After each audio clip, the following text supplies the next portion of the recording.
இன்னைக்கு என்ன கருத்துன்னா, அ இந்த வாலிப பிள்ளைங்களுக்கு உரிய ஒரு கருத்து தான் நான் சொல்லப் போறேன். என்னன்னா, அது நடைமுறையில நடந்த இன்சிடென்ட்ட சொல்லப் போறேன்.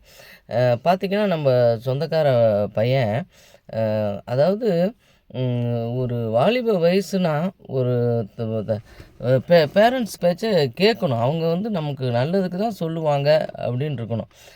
அதாவது குடிச்சிட்டு வண்டி ஓட்டுறது எந்த விதத்தில அ நியாயம்?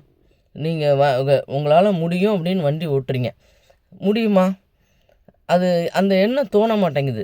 அதுக்கு பின்னாடி நடந்ததுக்கு அப்புறம் நீங்க கால் உடைஞ்சு போயி, கை உடைஞ்சு போயி, அ அ பல இன்சிடென்ட் பின்னாடி மண்டை உடைஞ்சு, அ சுயநிலை இழந்து, அ இருக்கிற மாரி இருக்கிறப்பலாம், எவ்வளோ அந்த தாய் தந்தையருக்கு எவ்வளோ கஷ்டமா இருக்கும். நீங்க நெனைப்பீங்க, நான் நல்லா ஓட்டுவேன், வண்டி ஓட்டுவேன். சத்தியமா வண்டி ஓட்ட முடியாது. என்ன அப்புறம் அரசு சொல்றதெல்லாம் என்ன சும்மாவா? அதெல்லாம் வந்து நெறைய நடந்த இன்சிடென்ட் நடந்தனால தான் சொல்றாங்க. பாருங்கன்னா, இப்ப இன்னைக்கு ஒரு வண்டி ஓட்டிட்டு நான் சொல்றேன், உங்களுக்கும் பாதிப்பு, ஒண்ணுமே செய்யாதவங்களுக்கும் பாதிப்ப குடுக்குறீங்க. அ கொஞ்சம் வாலிப பசங்கலாம் தண்ணி குடிச்சிட்டு வண்டி ஓட்டாதீங்க. தயவுசெய்து. தண்ணியே குடிக்காதீங்க. தண்ணின்னா நம்ப குடிக்கிற தண்ணிய குடிக்க சொல்லல. அ அ குடிய சொல்றேன்.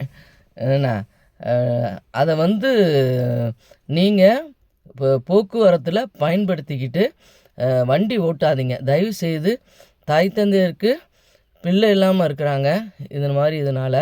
அதே மாரி வாலிப பசங்க கை, கால் உடைஞ்சு வாழ்க்கையே இழந்து இருக்காங்க. இது தேவையா? நீங்க உங்க கையில தான் இந்த நாடே இருக்கு. அப்படி இருக்கிறப்ப நீங்க வந்து எப்படி இருக்கணும்? சிறப்பா இருக்கணும். நல்லா இருக்கணும். நாங்க வந்து அ பேரண்ட்ஸ் என்ன நெனைப்போம்?